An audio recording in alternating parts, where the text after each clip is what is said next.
and waivers with your attorney. Did you understand it and sign it in all the appropriate places? Yes, ma'am. Did you understand you're charged with deadly conduct, discharging a firearm at individuals as a third-degree felony? Range of punishment is anywhere from 2 to 10 years in prison and up to a $10,000 fine. Did you understand? Yes, ma'am. Did you understand you have a right to jury trial, a right for you or your attorney to cross-examine and confront any witnesses the state would call, and the right to remain silent? Yes, ma'am. Just one moment. All right, we're back on the record. Did you understand that if you have a plea bargain agreement with the state, the court does not have to follow your plea? If for any reason the court does not follow your plea and gives you more than you bargained for, the fact that you enter a plea will not be used against you and you will be allowed to withdraw your plea. Yes, ma'am. Did you understand you have a right to jury trial, a right for you or your attorney to cross-examine and confront any witnesses the state will call, and the right to remain silent? Yes, ma'am. Did you understand by entering this plea, you were giving up those rights? Yes, ma'am. And did you intend to give up those rights and enter into a plea in this case? Yes, ma'am. Did you understand if the court were to grant your application for deferred adjudication, if for any reason your deferred adjudication were revoked, the court could find you guilty and sentence you up to 10 years in the prison and up to $10,000 fine? Yes, ma'am. Counsel, has your client been able to provide you with any defenses? Yes, Do you believe he has a rational as well as a factual understanding of the charges against him? he does. Do you believe he's currently competent and was legally sane at the time of the offense? I believe so, Your Honor. Mr. Rosales, has your attorney, did you understand it and sign it in all the appropriate places? Yes, ma'am. Again, did you understand you have a right to jury trial, a right for you or your attorney to cross-examine and confront any witnesses the state would call, and the right to remain silent? Yes, ma'am. Did you understand that today the state will be presenting evidence in the form of witnesses' statements and police reports? But most importantly, there will be no live testimony. Did you understand? A PSI, or pre-sentence investigation, is a massive turning point in these hearings. It's essentially a deep dive biography of the defendant's life and crimes that the judge uses to decide if they deserve mercy or the hammer. Court will find that defendant has knowingly and voluntarily waived and consented to stipulation of testimony and stipulations. Court will accept into evidence states exhibits 1 and attachments, and the court will review the same. All right, after reviewing states exhibits 1 and attachments, the court will find there is sufficient evidence to find you guilty. The court will defer finding of guilt as you've applied for deferred adjudication. All right, on this case, same thing. Do you want a PSI? Yes, Your Honor, we do want a PSI, and I requested it be on a Friday. My client's father, who's here today, he works during the week, the only day that he can be here. Rosales? All right, you entered a plea of guilty on May 23rd. According to your plea bargain agreement, punishment is to be assessed at a cap of 7 years in the prison. There's a $1,500 fine, and the state is silent on your application. Have both parties had a chance to review the PSI report? We have, Judge. Any objections to the PSI report from either side? No, Judge. All right. State, you are silent. Defense, do you have any witnesses? Yes, Judge. I would like to call Tony Rosales. All right. If they'll come forward, please. All right, could you raise your right hand for me, please? Do you solemnly swear affirm the testimony you give will be the truth and nothing but the truth, so help you God? Okay. All right, you can lower your hand, state your name for the record. Antonio Rosales. All right. And Judge, if I could, I guess, kind of give you some backstory, and I'm sure Megan will let me know if I missed any facts. So this incident took place in 2022. My client was a driver of a car. There were several other young men in the car with him with this incident who participated in this. Subsequent to that incident, my client had been, I guess, arrested, and then Mike Beliveau had represented him. That charge had been dismissed. Okay. Since that time, Ethan he got a job. He became a licensed security guard, passed his level 3, and I think had turned his life around from this incident. And then this charge came back up, and that's what brings us here today. So I can be sure. So he became a licensed security guard, then this charge popped up. Yes, then this subsequent charge, yes. So he had passed all his levels. He was licensed to carry a firearm as a security guard. He passed all the testing, all the background checks. And then I guess the case got refiled as the deadly conduct. The at least two of the other juveniles in the car with him, I think subsequently have been arrested and charged with capital murder. Okay, which is why he's here as a co-defendant on the deadly conduct charge. So obviously, the boys he was with that night, and it's noted in the offense report, he after work had gone to this Nathan kid's house, and that's how he ended up being involved in this situation. And the capital murder charge has absolutely nothing to do with this offense. No. So I We acknowledge, we all acknowledge what he did, and like I said, like you just said, you know, we all assumed it was resolved, and we can start trying to remove this from him. And he proceeded to get his commission with the state. He in fact, the day he was arrested with the indictment, he was on his way to work. He was carrying his firearm. He was in uniform, and then everything came crashing down again. But that still hasn't stopped him. We've talked about him going to St. Philip's College for yeah, CDL. let me ask you some, well, I have to ask informal questions. So Okay, I'm sorry. Go ahead. So what kind of work do you do? Oh, I'm an HSE engineer on petroleum industry. Okay. I've been doing that for the last decade and a half. Okay, and so you and I have talked about Ethan's opportunities in the oil field, correct? Yes. Okay, and you and I have discussed, and Ethan, I guess the goal is if he The defense is trying to paint a picture of a contributing member of society. By focusing on his job prospects in the oil field, they're trying to convince the judge that prison would be a waste of a productive life. Trouble before this or since this? and we went over the PSI together, right? And you Yes, saw sir. how serious the offense was, right? Yes, and I would not, I mean, it's hard for me to say because obviously I want to do everything. I mean, I've got a private lawyer. I did everything I can to try to keep him out of jail, keep him out of prison, because that's not where he belongs. But to be honest with you, I've read it and I understand what he did. And even as his father, I still can't say that I wouldn't have the same feelings or make the same statement that they made in the PSI. Well, I think it's good that you're honest about this situation and recognize the severity of the situation, but also understand that, hopefully, given the opportunity, Ethan can be successful. Yes, sir. Okay, that's all I have, Judge. And Judge, I had given these to Megan. These are just some of his withholding stuff and some of the state licensing stuff. Everything happened on the west side of town, southwest side of town. I live on going towards Floresville off of 181. Since this incident, I've been home 100% of the time. I work in West Texas now. Mhm. And yes, he lives with me 100% of the time now. So I'm not saying this is an excuse because it's definitely not an excuse. I was absent a lot with him growing up because I was overseas. But it's not an excuse because I was still there every other month and spent a lot of quality time with him. It might not have been quantity, but it was quality time for him to know that this was not what he should have done.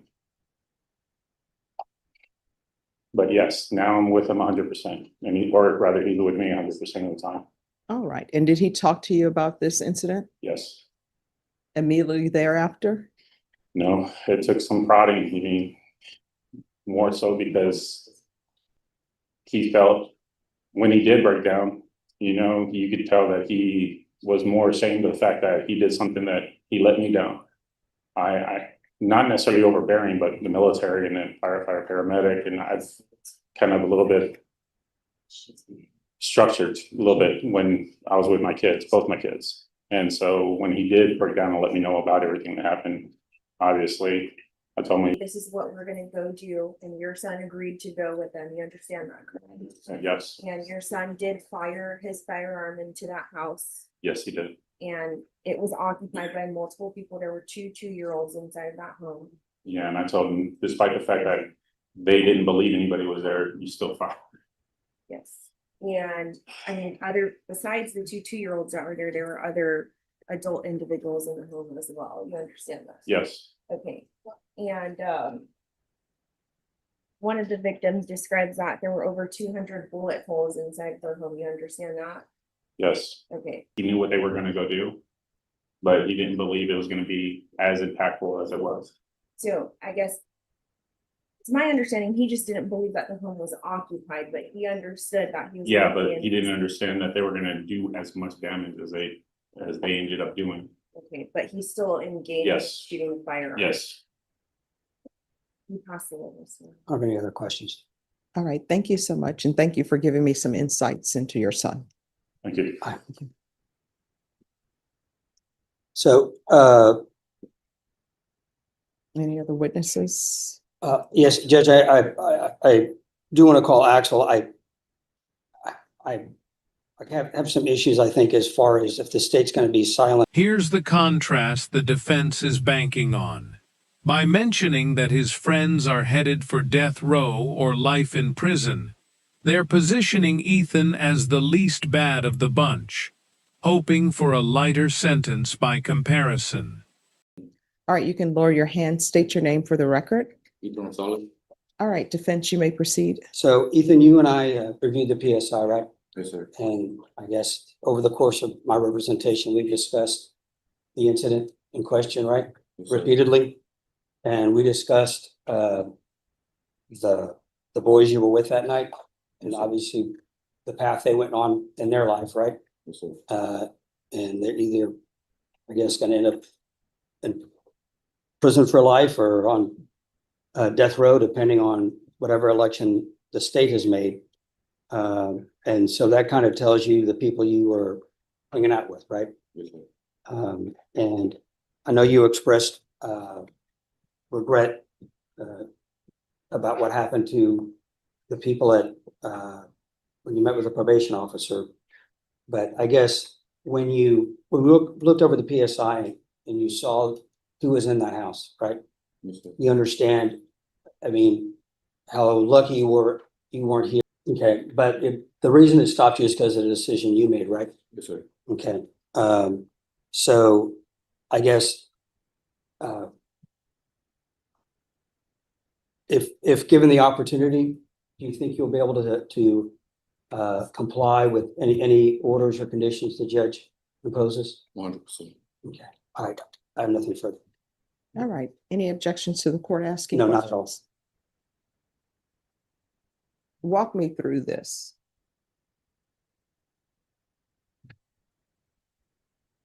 Friends come to you. Were they your friends?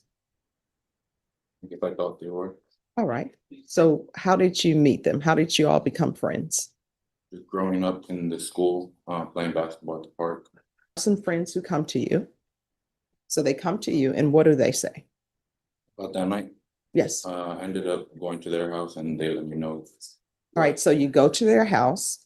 Did they call to you and say, hey, come over, let's have, let's meet? Or how did it come to be that you ended up at their home? I was just getting off of work. I ended up stopping by their house. They let me know.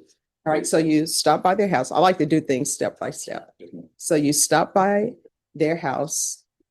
What do you do when you get there? Are you all playing Video games. Yes, video games? And so you're playing video games, and tell me how the conversation goes. I guess they had information of somebody who was in that house, basically, and lived down the street. So we just get caught up. Well, no. Because I'm trying to figure things out, and I'm trying to figure out what your mindset is. I think your attorney and other people, if somebody comes to them and say, hey, maybe you all are trash talking to each other about, I'm beating you, you can't win. I trash talk during Mortal Kombat. So you're playing the video game. How does the conversation go? Who says, and if you don't want to name names, you don't have to name the specific names, but who brings up the conversation and says, hey, we have some guns, we're going to go shoot up this house down the street? How does that conversation happen? So I was at work. I got there. We were playing games. This is the moment the good kid narrative falls apart. He didn't just get caught in the wrong place. He actively grabbed a gun and chose to participate. In the eyes of the law, that intent is everything. They let me know that they had information from. Who's they? So what she's at, what she's trying to get is specific of the conversation. Names. Yeah, who brought it up? I would say Chris. All right, so a conversation starts with Chris. Chris says, what? He had information from somebody else. I didn't ask who. Of whereabouts of somebody that he wanted to retaliate on. All right, so did he tell you why there was this want or need to retaliate against someone? Yes, they had. Information to me, Chris. So where does the conversation go from there? They asked me if we would go. It was 4 of us. All right, so they're saying, hey, let's go down the street. Now, when they say, let's go down the street, I'm sure it's not, let's go down the street. What was said? They said that we were gonna go shoot up the house, that we were gonna retaliate. All right. And so did you bring a gun to that location? No, no. I Oh. had got off work. All right, so you got off work, you don't have a weapon, and they're saying, hey, let's go down the street and shoot up the house. Yes, ma'am. All right, so where does the gun part come in for you? I mean, they just had guns there, so took one with me. Well, did they say, hey, you take a gun? Or did you just say, all right, let's do this, and you grab a gun on your own? Yes, ma'am, I grabbed it. So you grab a gun, they grab their guns. And at no point in this do you say, you know who shot at you previously, let's call the police and let the police know that this person is down the street. Nobody says that. Mhm. No, ma'am. All right, so you get, Yes, there was police in the area. I got pulled over. all right. Any further questions? No, Judge. I just have one factual relates to smoke box. So I guess when you were pulled over, you didn't immediately stop, wasn't that correct? Mhm. Okay, you ended up in a crash, right? And you're saying that that firearm did not belong to you, you got it from the other people that you were hanging out with? Yes, ma'am, but I did take it with me. Okay, and it was located in your car, right? Or, and then you told police on that day that you threw it out because you didn't want to get caught with it, is that correct? Yes, ma'am. You possibly said- All right, defense. I think it's just argument, Judge. All right, the court will hear argument. So, Judge, obviously this is a really severe, he's turned his life around. He had and lost a good job, and that's his fault because of the situation he put himself in. But I do think the court can look and see that over 3 years since this incident, he stayed out of trouble. He's, I think, on a good trajectory in life and has a lot of opportunities in front of him. I'd ask the court to consider, and obviously there's a bunch of different possibilities the court can consider. You know, obviously, the most important thing as far as I see is the court grant either, regular probation or deferred. Obviously, deferred would be a great opportunity for him moving forward as far as employment. But what I'd ask the court. It's regretful that this case wasn't done sooner, and that's no fault through the prosecutors. And in this court, sometimes cases are not indicted. But here's my issue.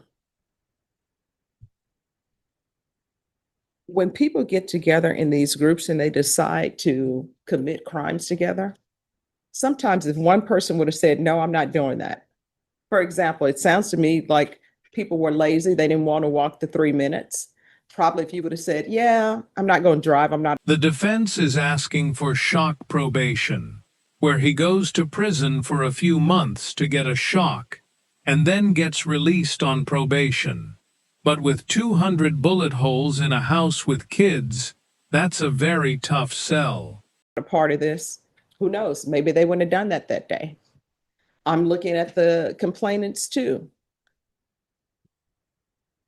Sometimes, well, I'm just going to say it.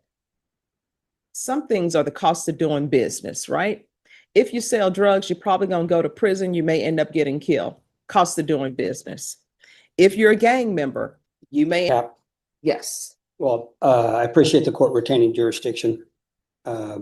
So, Judge, I'd ask the court to take into consideration that it's been 3 years since this incident, that he's not gotten any more trouble. He's maintained employment. And obviously, if he does well and the court grants him shock, then I think he'll still have a good future in front of him. I'd ask the court to assess sentence of 3 years TDC while retaining jurisdiction.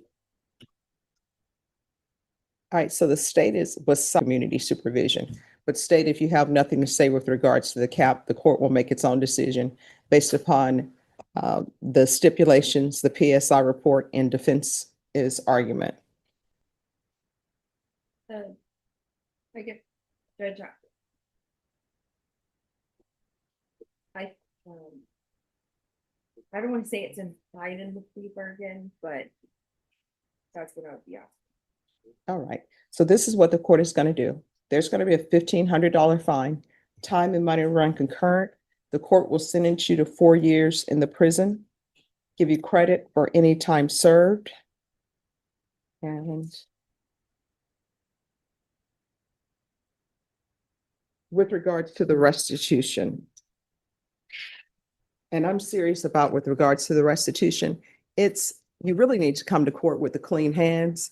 You can't be a part of this life and then want Provided an amount to Well, here's probation. my question. Were there any receipts?